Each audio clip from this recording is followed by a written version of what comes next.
Hello, my friends, and welcome back to a new edition of Realm News, your place for all things Minecraft. I am your host, the Dark Lord, the one who puts the real in Realm and expands your mind one block at a time.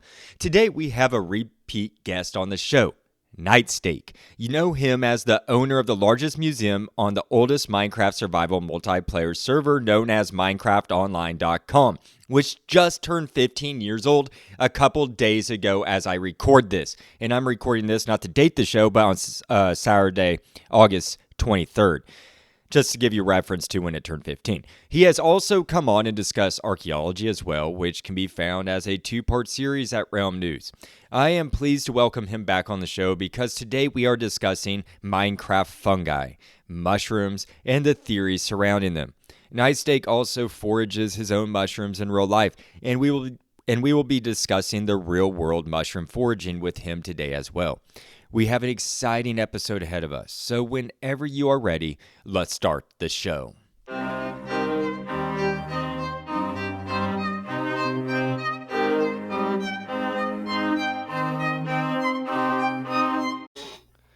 Hello, everyone, and welcome back to Realm News. I am your host, the Dark Lord, the one who puts the real in Realm and expands your mind one block at a time. And today, I want to welcome back my repeat guest, NightSteak. NightSteak, how have you been, man? It has been a few months since you've been on the show. What is new with you, and have you been playing much Minecraft? Hey, dude, it's great to be back here. And yeah, I've been playing a ton of Minecraft recently. I'm actually working a campus job over the summer where I've been at a bookstore.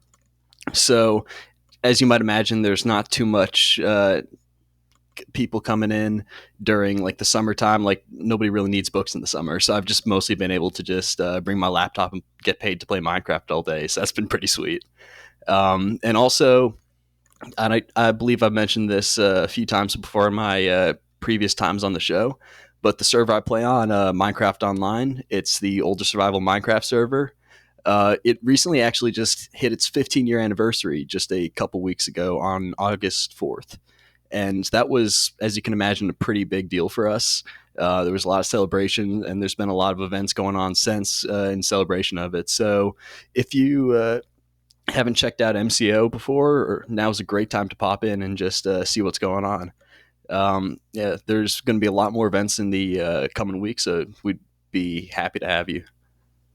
That is super amazing to hear, my friend. August 4th, 15 years. Wow, 1 year behind, roughly, behind the game of Minecraft, which just turned 16 this summer.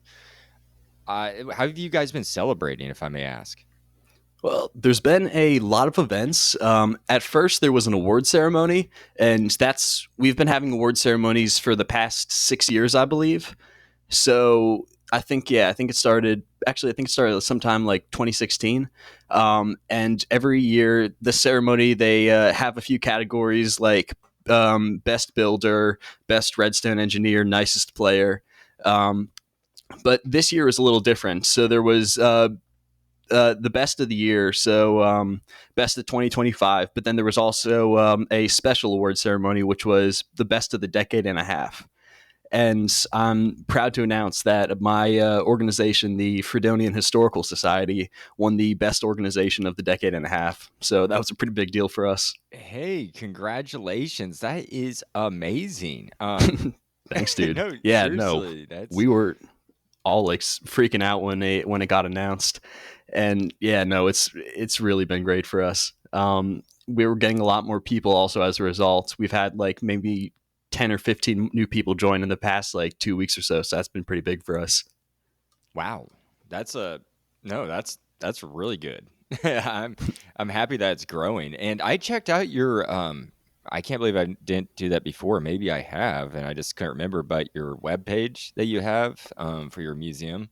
Oh yeah, it's newport-museum.org. And for those that haven't seen it before, which I'd assume would be everyone that's listening. It's a website that's mostly made for, or specifically made for Minecraft Online, and we have like some articles and stuff there, but mostly it's for archival. So we have a archival tab, and then there's a lot of stuff posted there, like old media, like old screenshots, all sorts of stuff, like privated YouTube videos that we saved before they're gone. So there's a lot of cool stuff there, and if you're into Minecraft history, it's definitely worth checking out. A lot of great resources. So, yes, folks, go check it out. The link will be in the show description. And NightSteak, I want to go get on here to touch base on the topic of the show, which, as the audience already knows, today we're talking about Minecraft's prolific fungi and mushrooms that can be seen in the overworld and nether. But first, I would like to touch base on the real world mushroom hunting by asking you this question because you forage for mushrooms. But I want to ask you this. You mentioned to me that you're drinking this Amanita tea. And could you explain to me and this audience, or if you will, enlighten us, what is this Amanita tea? I'd be happy to.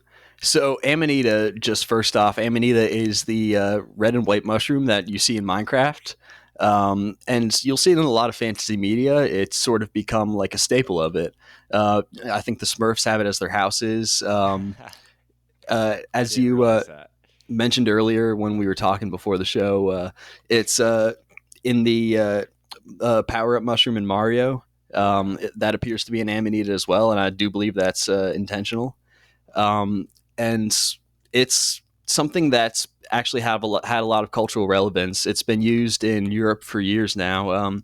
Most specifically, Siberia. That's where the most common use of it was, and it was used by shamans and allegedly people like Vikings would also use it. Although that's been debated in more recent years, but it was definitely used by shamans who would either consume it themselves and then like not to get too graphic, but like they like pee it out, and then they that pee would be like consumed by others because like it the Amanita mushroom, it has something called ebotonic acid in it, and that'll make you sick. It'll make you throw up. I've only experienced this once, and I gotta say it's rather unpleasant. But there's ways to actually get the ebotonic acid out now by like boiling it and like mixing it with lemon juice. But back in the day, there wasn't any of that. So it was either a shaman that drank it and then peed it out, or it was also allegedly they used reindeer. So they'd wait for make the reindeer eat the mushroom, and then they'd collect the pee of the reindeer, and then they'd use that instead. Luckily now, like I said, we have more civilized ways of doing it, but that's how they used to do it back then. That's very intriguing, and no, that's a very you can talk about that on the show because that's real world knowledge. I didn't realize that's how they filtered, or that was the filtration process back in the day. That's very clever, actually, using a biofilter of sorts, I guess. Um, but Oh yeah, the U.S. Park Service is kind of strange because they're making an article about a mushroom from Siberia, but they actually have a really interesting article on it. So I'll send it to you later on so you can link it in the show description. yeah, But like I definitely think that'd be worth checking out for anyone that wants to learn more about this mushroom. okay. What did the shamans use it for? What were the rituals? Do you know? I don't remember the exact rituals. It's been a while since I've actually looked. But this would sort of like it's sort of an inhibitor. It gives you a feeling like slightly akin to alcohol, like, but it doesn't like slow down your motor functions or anything. Like, it's one of those things where like you can definitely feel it, but like you'd still be able to like drive without any problems or anything like that. It's definitely a strange feeling, and it feels pretty great, honestly, too. But like, it's not something that's easy to process, like whatsoever. And there's a lot of ways you can mess it up, and also there's a lot of poisonous lookalikes. So there's a lot that could go wrong, which is why it's not too often consumed. And this is a relatively niche thing now. Like most mushroom foragers won't even touch them because you have to sort of have a lot of expertise to mess around with those. Are there? Could you get it mixed up with a more poisonous type of species? Is that Well, is that the problem? With the some amanitas, yes, because the thing is, like, there's poisonous amanitas as well. Like, well, all amanita mushrooms are poisonous, or at least all of the ones that are used for tea, they're all poisonous. And they, but the thing is, those the poison in there, the ebotonic acid, it can be converted into mucinol, which is the chemical that's used that makes you feel good. Um, so not all amanita mushrooms have that though, and some are just like straight up toxic, and they will like make you sick, or they could kill you if you consume them, or if you do the same process. So it's definitely something you got to be careful with. But this is more so for the yellow ones, the white and red ones. They're easy to identify, and I don't believe they have any other like lookalikes that look just like them. But the the white ones and the yellow ones that grow in the Americas, those are definitely harder to identify and distinguish from their poisonous cousins. Very interesting. And I just, excuse me, I just wanted to read off the Amanita muscaria, or otherwise known as the fly agaric mushroom. Its effects, the neurotoxic effects, symptoms include hallucinations, delirium, involuntary movements, supposedly nausea, right? Oh yeah, for sure. Um, but that's yeah, those are just things you need to be weary of and all. And I guess, as you say, you need to be careful. Um, you have to know what you're looking for. Now, I have a Oh yeah, question. it's How long have you been foraging for mushrooms? so that is a good question. I've probably been foraging for the past couple years now. It's something I didn't do too often in the beginning. It started with I have this app on my phone. Anyone can download it, and no matter where you are in the world, you're able to use it, which I think is pretty cool. It's called Seek, or the better version of the app, or more scientific version of the app, is iNaturalist. Both of them are free to use, and what they are is you can scan stuff with your phone, and it'll identify the plant and tell you what it is. And also you have the option to like post it on or just like submit it to the database so that scientists and researchers know where stuff is and where plants have been cited, and that like helps them a lot with whatever they're working on. So it started with me using Seek, and my mom recommended I download the app, so I used it on a mushroom that I thought was interesting. Turns out it was something called chicken in the woods, which is a very common mushroom around here in the eastern United States, and that is a edible mushroom with no poisonous lookalikes. So I figured, hey, this is going to be pretty easy, and I grabbed some of it, I cleaned it, and I processed it, and I absolutely loved it. Like, I'm not a vegetarian, but it has like a nice meaty taste, and it could be a meat substitute. So, hey, if the world ever ends and we're running low on chickens, you at least have something to substitute meat cravings. What if it's the fungi that ends the world? Oh God. Well, then I guess I'm going to be eating those clickers. I'll be frying them up on my Yes. pan. I don't care. Man, I don't know if those would taste that great. But so do you look for, so you just mentioned the chick in the woods, right? Chicken of the woods. What was that called? That chicken of the woods. It's Yeah, I yeah, believe chicken I of the have woods. heard of that. I It's have yeah. never gone looking before. I've known people that have gone looking, but yeah, it's something I've been kind of always nervous to do. Like to, Oh yeah, for because sure. I don't want It's to, poison myself. it's definitely something that like you shouldn't be getting into if you don't know what you're doing. But like you can start off with easy ones like chicken of the woods. It's easy because it does, like I said, it doesn't have any poisonous lookalikes, or like any Mhm. lookalikes for that matter. So it's really hard to mess up and get something wrong. So I mean, unless you're like picking it when it's like rotten, but I mean, you have to be like pretty stupid for that to happen. So that's a really good easy beginner mushroom. Same with oyster mushrooms, and those are the ones that I'd love to pick now. They're actually growing in a patch in the woods outside my work, so I've been picking them Oh, all summer and making all sorts of stuff with them, and that's been a lot of fun. They're actually an invasive from China, but they're popping up all over the U.S. now. So there's no harm in picking them. You don't have to leave any on the log that you find them on, because they're actually bad, because they're taking away spots from the native fungi. interesting. Now, what do you cook? Do you cook with these?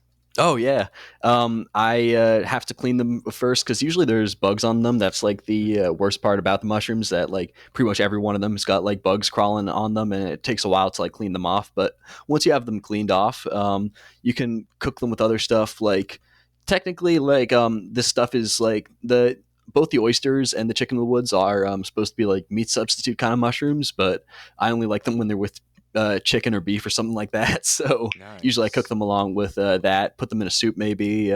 We've done a lot of stuff with it just because I brought home so much of it. It's even gotten to the point where I've just stopped just because like we've eaten so many mushrooms, I'm just getting sick of it. Man, you're making me hungry. I love mushrooms. I do. I love them in all types of dishes. So I just had to ask you what you used them for.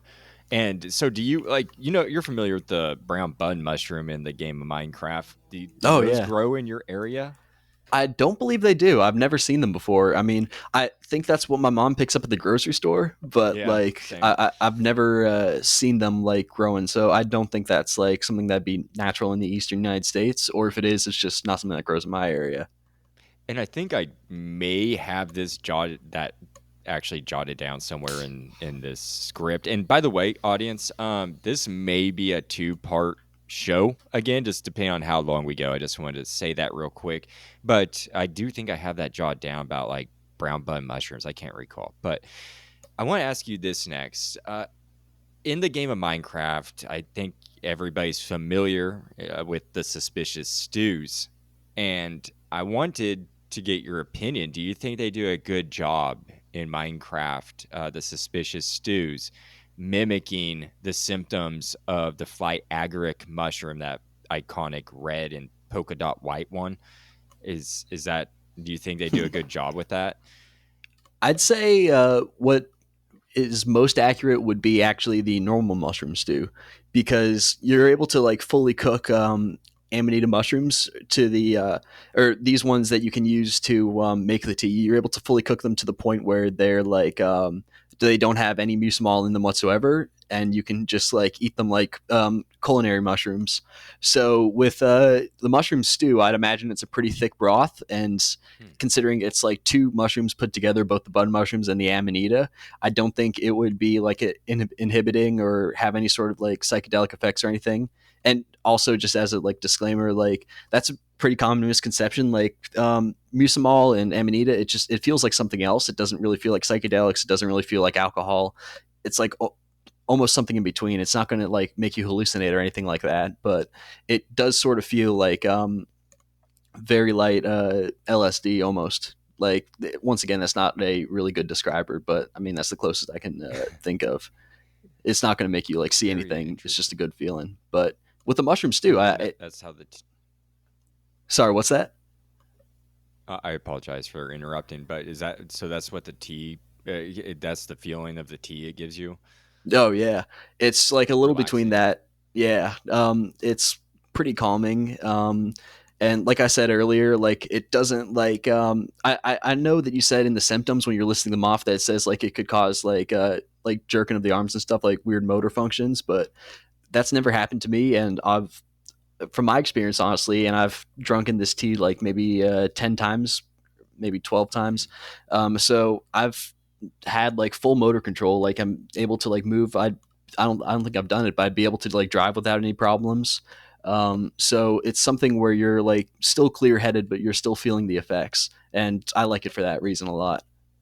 Interesting. I'm glad you clarified that because I think I don't have the source in front of me where I pulled that from, but it's an old one, and I pulled the symptoms that I read off from my episode 2 that I did research on. So I don't even have I don't have that source in front of me. So I'm glad you mentioned that.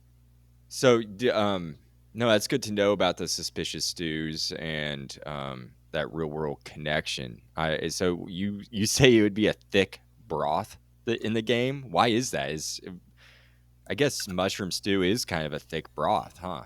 I'd imagine that because from what I've heard, like the difference between a soup and a stew is that a stew is like a lot thicker. I mean, True. when you like pretty much every stew like that I've had in the past has been like a lot less watery, and also there's no water in the crafting of it.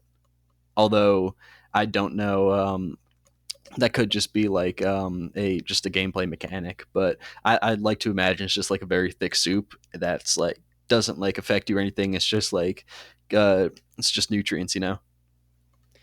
And I should have remembered that because I made an episode over soups and stews, and that is the exact difference. That's the only difference is the thickness, the consistency of the of how watery it is. The consistency. That's probably where I heard that. Maybe I because when I'm you relaying mentioned that, I your was old like, information back to you.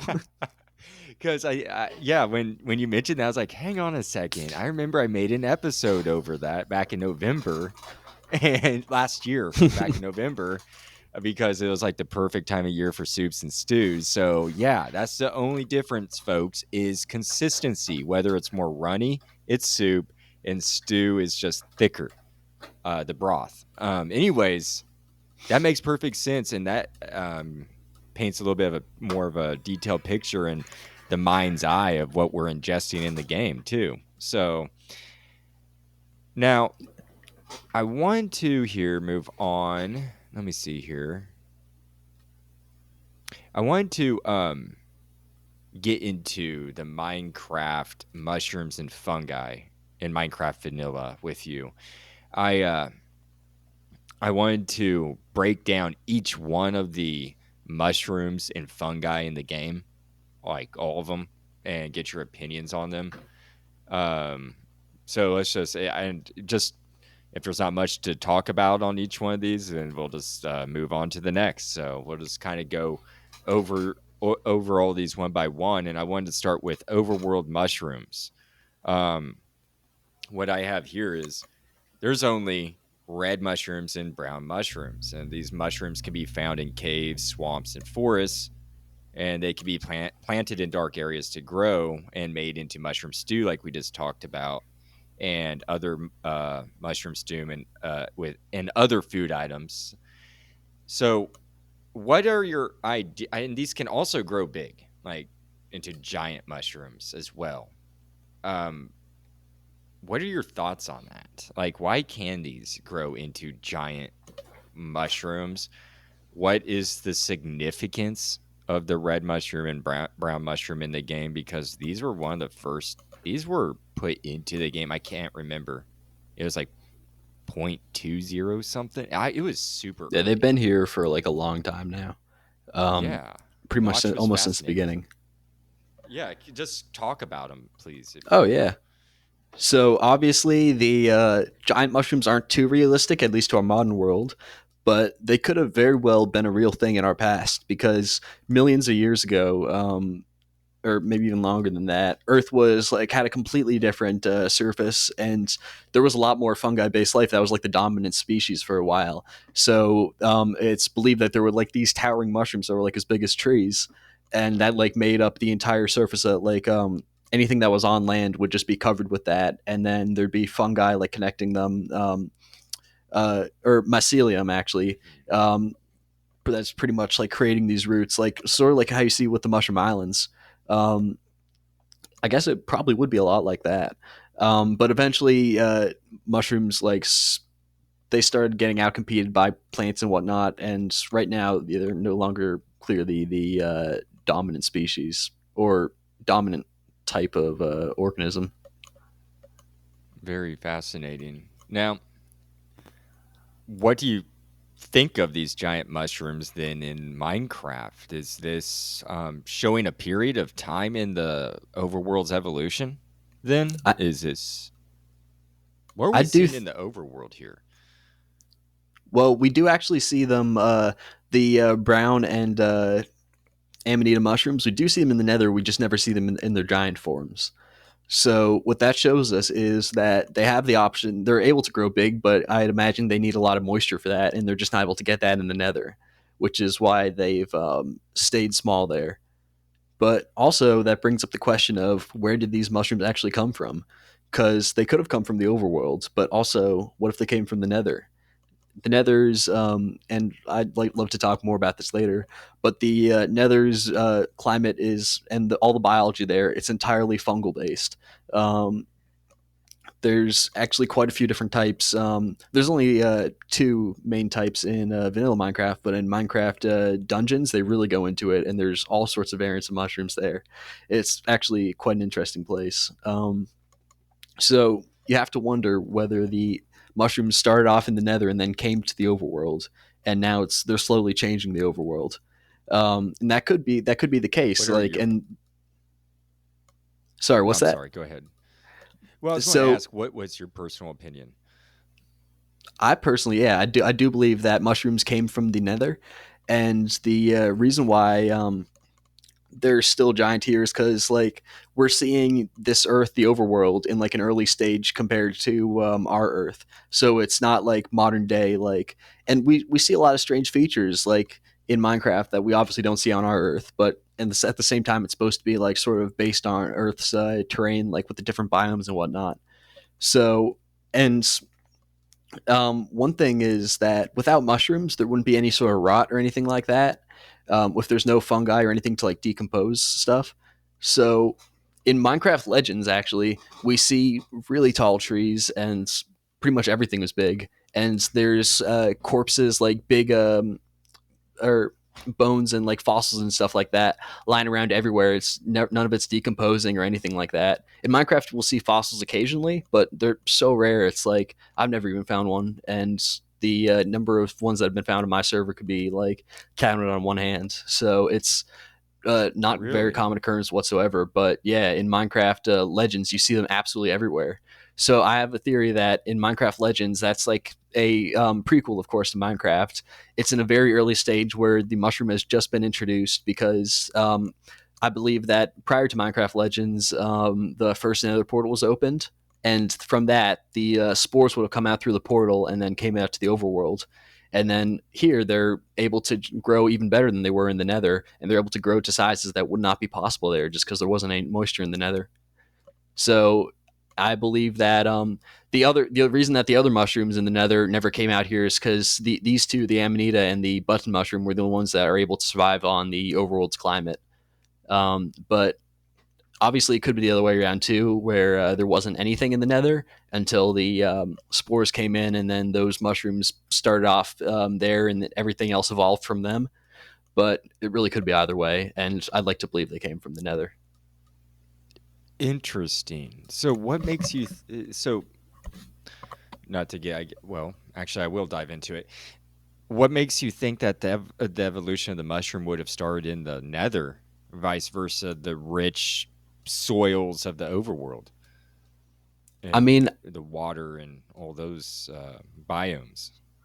I'd say that because when we see the Nether in Minecraft Legends, it's pretty well developed. Like we only see it in cutscenes, but it's really well developed, and it's clear that like fungus is like pretty much essential to their way of living.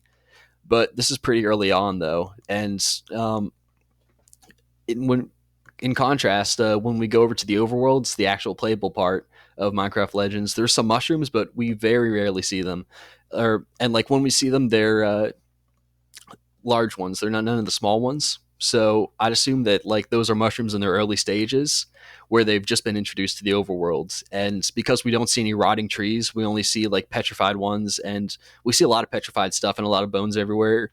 So instead of any of that rotting, I think that the reason like all of that's still there is because there has been a lack of mushrooms up until very recently, and that's sort of what's causing like or that's they haven't really gotten to the point where they're causing things to decompose, but they're still sparsely available across the overworld.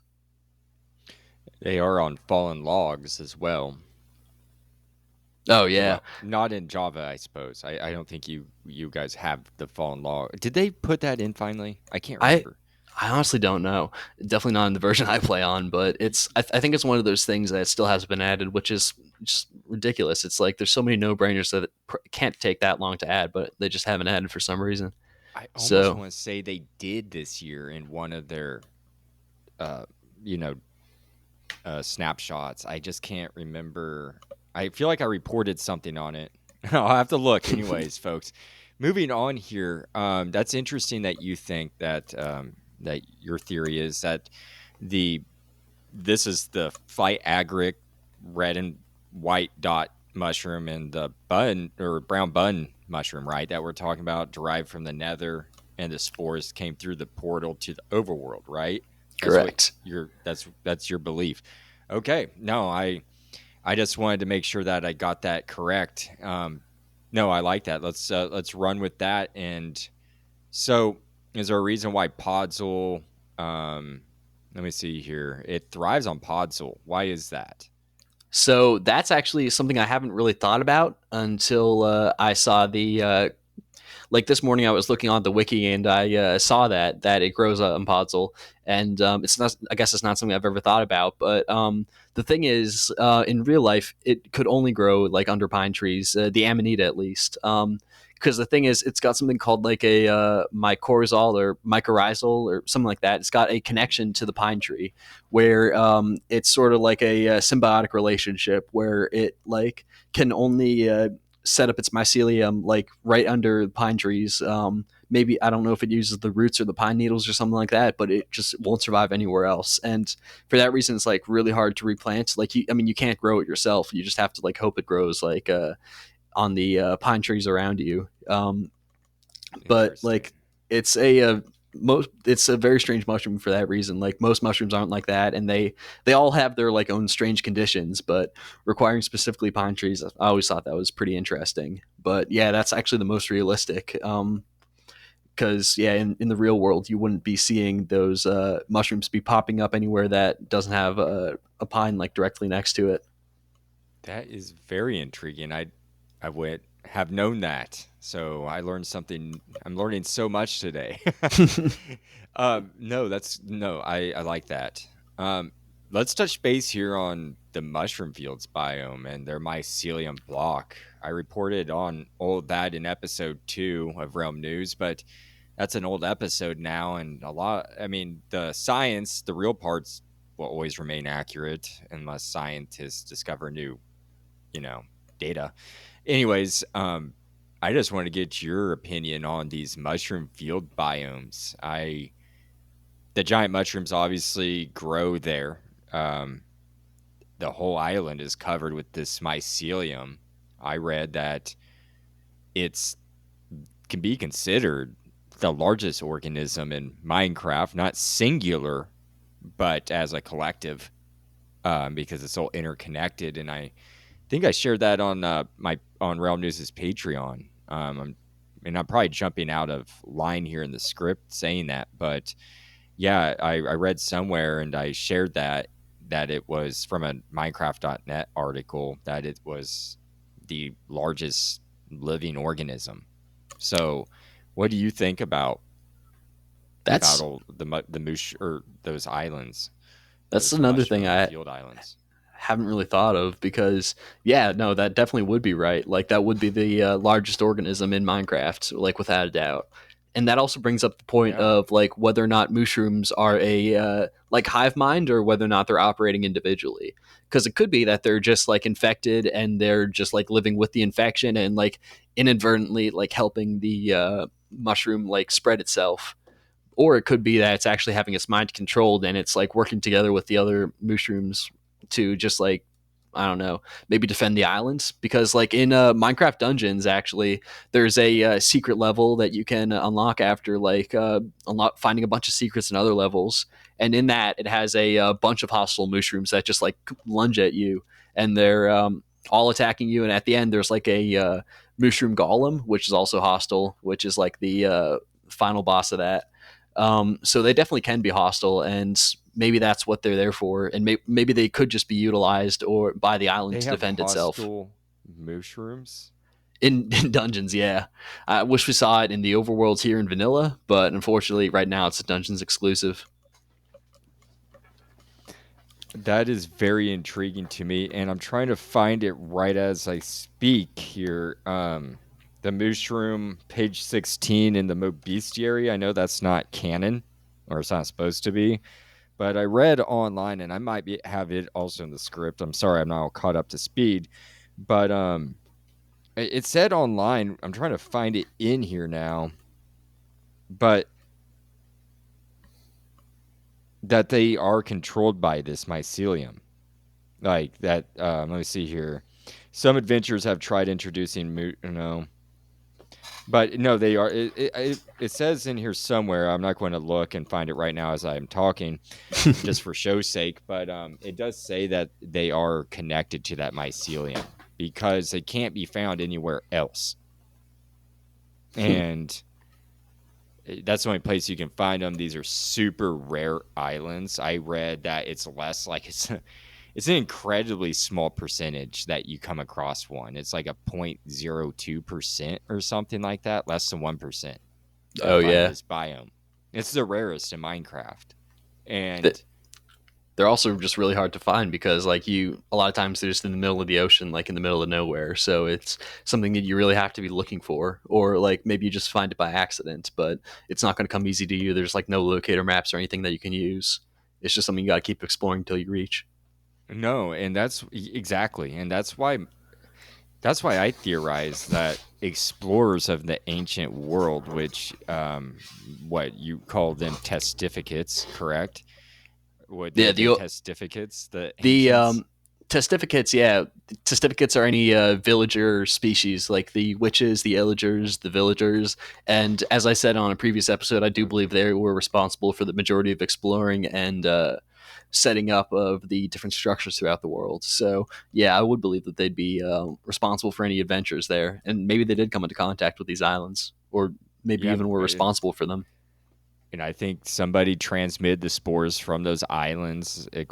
With my in conjunction with my theory is that some group of explorers found these islands, some seafarers, and I think that there was a whole plague situation on board that ship, and they were trying to get back home. And I reported in episode 2 that it was common, like there was plague outbreaks on ships, and they had protocols back in like 1700s, 1600s, even back in ancient times. To you would have to leave that ship out. Like I think it was in Norway or somewhere that I said something that there was a case where they got word that ship was infected and they just had to leave it out at bay until everybody just died off and then brought it in or burnt it. I think just let it burn after you know after it ran its course instead of bringing it onto mainland. But I think my theory, I'm thinking people came in contact with this because of out of curiosity, I would be,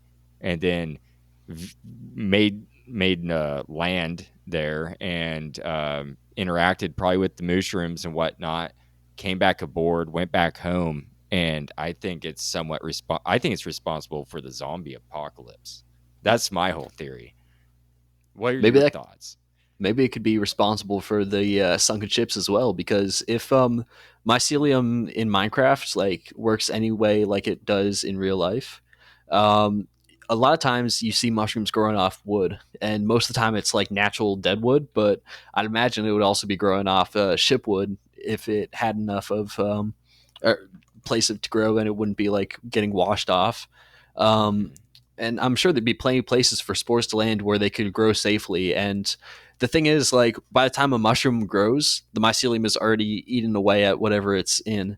So at that point, it would have already like made the wood like brittle and just fall apart. Mycelium's like spongy, so it could cause the ship to break apart if it's getting turned into mycelium over time, and definitely could start a hole. And it only takes a small hole to sink a ship. So that could be why so many ships have sunken. Like, and we only ever see sunken ships aside from the like, occasional beached one. But that could be the reason why many of them got destroyed. Interesting. Do you have any other thoughts about these islands or theories around them? Why did they put them in the game? I mean, The I'm only developers. thinking of this now that I mentioned the actual real life history of like mushrooms, but maybe these are like ancient islands from the past of Minecraft, like before there was anything on the overworld. And this would only work if the mushrooms did come from the overworld instead of the Nether. But like maybe the mushrooms were the first thing like that took over the overworld, and these islands are the last remaining remnants of these ancient worlds. Just like how you see ginkgo trees now, or ferns, or even pine trees and like conifers. They're like all really old trees from a different age. and they've just survived all this time. They're older than any of the leaved trees, at least the ginkgos are. So this stuff's been around just like forever now. Um, Hmm. and I think that the mushroom fields or mushroom islands, whatever you want to call it, it could be that same case where it's just like something ancient that's still residing like there just because the conditions there are perfect for it. And since the entire island's mycelium, like anything that lands on the island would just like it wouldn't be able to compete. It would just like get absorbed or it would starve unless it could be eating the mycelium. But it seems like the islands are doing pretty great. No, I agree with everything you just said there. And I also find it fascinating that it's the only biome where mobs can't generate because they can't generate on that mycelium block. It would make sense So, because even if there was mobs on the island originally, or if they were moved to the island, once they die, like their body's going to decompose. I mean, if like decomposition like actually canonically happens, like that would like it would decompose and it get absorbed by the and turned into mycelium and just pretty much feed the mushrooms more. So it would just like completely disappear and there wouldn't be any traces left of it. Same with any wood buildings that were placed or any cloth or anything like that.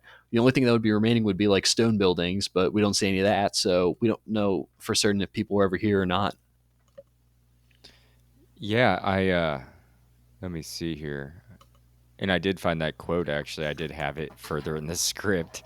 Um, this article by Marsh Davies, written November 28th, 2016, titled Block of the Week Mycelium. He writes, quote, "Of course, you now know that any mushroom that grows on a mycelium block is probably part of the same fungal network that connects all adjacent mycelium blocks, making the humble mushroom the largest organism in Minecraft as well as the real world." End quote. I just find that fascinating. That's technically could be the largest organism in the game. I Um, have a theory. Like, I'd love to talk about this another time. Like, if you ever go into the Nether again, but I have like a theory that like the Nether in itself, you know how like it's contained, it's got a roof and it's got a bottom. It doesn't have like mhm. a sky like the overworld does. It could Yeah. be like the belly of a giant, like or some sort of like absolutely Oh. giant beast, like in some sort of thing that's just like floating around in the void. Um, and like that could explain like all the mushrooms like in there. Like the mushrooms would be like serving as like a way to like decompose like anything that like comes into the Nether, and that would like sort of serve to like feed whatever creature it is. I know it's a far out idea, but I've been thinking about it for a No, while now. that's interesting. Go ahead and talk about if you'd like to elaborate Oh further yeah, on that theory. Go it's ahead. so I Like, do what makes think you think that that? like there's a lot of death in the Nether. Like the piglins, like they're hostile and they're constantly fighting the hoglins, and there's a lot of back and forth going on there, a lot of deaths. And I mean there's a lot of soul sand too, which implies that a lot there's been a lot more that is like perished and like passed on there. And when you look at it, it like you also see lava, you see like all sorts of stuff. Like this stuff could be like digestive acids or whatnot. And like I said, it could be like the mushrooms too, like could be serving like to break down the stuff in the body. So this all could just be like some eldritch horror that like we're just exploring and we can't even comprehend just because of how big they are. No, that's very interesting. That's no, I mean that makes some sense. I have I don't know what to think of the Nether, honestly. That whole So what about the portal, the Nether portal? Does that would that be Those linked are to that definitely entity? I I don't know. Maybe it could be something that the entity creates to like lure people in to like try to get more biological matter to come in to get be consumed. Or it could also just be like some form of magic created by someone else used to like access this other dimension, or maybe it still isn't another dimension, but like it's just like a beast that's living there, or maybe it's just like in the void, like somewhere far out in the void that we just like can't ever reach, except through that portal. So it really is up in the air, and I love how they keep it open ended. They don't explain the Nether ever, and I mean that's a good thing. It's like it gives people like the ability to just like figure it out for themselves, like whether or not you want to say the end is space or if the void is something different. Like you know, No, yeah, no, that's super interesting. Interesting theory. I love that. thanks. Um, Yeah, I love to flesh it out more and talk about it another time. Like once I've given some proper thought. no, that is now. Do you have any? I know that we just kind of briefly mentioned the mushroom on these mushroom fueled islands. What do you think about? I think proof of them being linked to this mycelium or it being controlled by. I think it's definitely parasitic, in my opinion, because once you shear it, it becomes a normal cow. Correct. Oh yeah. So you're pretty much breaking the roots out of it. I mean, they're growing out of its head. What do you think of? So do you? I mean, do you think that they're connected to this mycelium and being controlled? It really could be either way. Like, I mean, the cows, they like in vanilla at least, like they're not moving around, like they're not like being hostile or doing anything like that's out of the ordinary for a normal cow. Um, both mushrooms, the brown one and the normal one. So there's like nothing too like special about them. But well, like I mentioned earlier, Minecraft dungeons, how they're all attacking you. I feel like that could be some sign of coordination and like a hive mind. But I feel like yeah, it's really just like up in the air because they never really explain it. But I don't think it's Sorry, hurting I the. think I lost you there. Oh, sorry. What part did I cut out? I just heard it cut out there for a little bit. Sorry. Oh yeah. Sorry, I can go back. So pretty much like the it really could be either way because like I mentioned in previously in Minecraft Dungeons, the cows are fighting together in like a coordinated attack, just like pretty much like barreling towards you and trying to do as much damage as possible. So I think with the coordination the mushrooms are showing there, like it could be some sort of hive minds, but it also could just be that they're being infected, but they're none the wiser to it, and they're just still like acting accordingly. Because I mean, in vanilla Minecraft, they're moving just like an ordinary cow would, so there's no change of behavior or anything like that. So that would sort of imply that like they're just completely fine. At least maybe one of the islands like not being disturbed or anything like that. Um, it's pretty up in the air, but I think it's pretty interesting how only cows are able to get infected. Also chickens. You can see that in Minecraft Dungeons and the now canceled Minecraft Earth. We'd see the cluck shroom, which was the pretty much the same thing, like a chicken with a amanita mushroom on its head, and it would have a Really? mushroom color scheme. Yeah, it's really cool. I really wish they'd add it to vanilla Minecraft because I think it'd be a neat addition to the island. But right now, yeah, the only one in the vanilla game is the mushroom. That's really interesting. What was that in the chicken? Um, it's in both Minecraft Dungeons as a pet that follows you around, and also in Minecraft Earth, where it was first introduced. Um, Minecraft Earth is like completely gone now. Like you can't even play it like offline or anything like that, which sucks because I would have liked to try it out and I never got the chance to. But there's a lot of cool stuff from there that has become canon later on or been like added to the mainline games. So I thought that's pretty cool, and I've done a lot of research into those because there's some pretty neat stuff there. No, I think that's super fascinating. No, thanks for sharing that. And honestly, folks, we're at the 46-minute mark, but I kind of want to pause there and cut this into two because when we come back, we're going to pretty much be diving into just it looks like the nether, a lot of the nether. There's a lot of talk about there. It looks like, huh? Oh, for sure. Yeah, we only talked about the main two mushrooms. We still got to talk about the other two.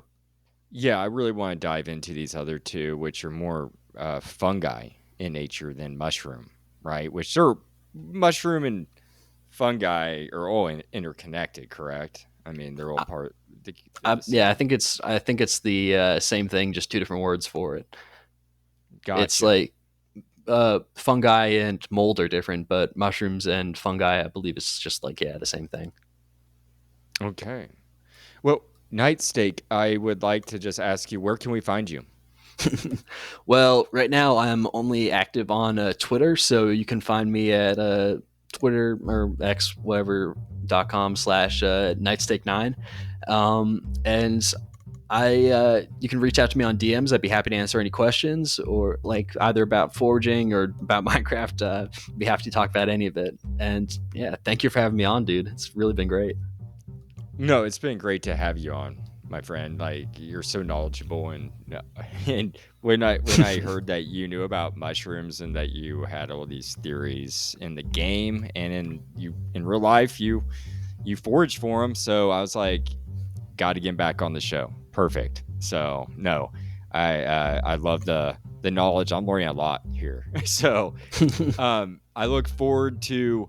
We're going to go ahead and end it there, folks. But I look forward to continuing this next week with you. I'm going to wrap it up there, and I just want to wish you all, the audience, a great rest of your week and happy crafting. The Dark Lord signing out.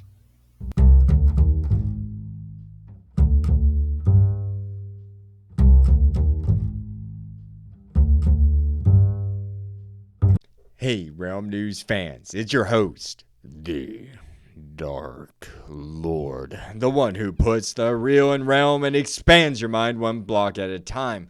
I am here to tell you that your support means everything. Spread the word by telling friends, liking, and commenting on Spotify or Good Pods.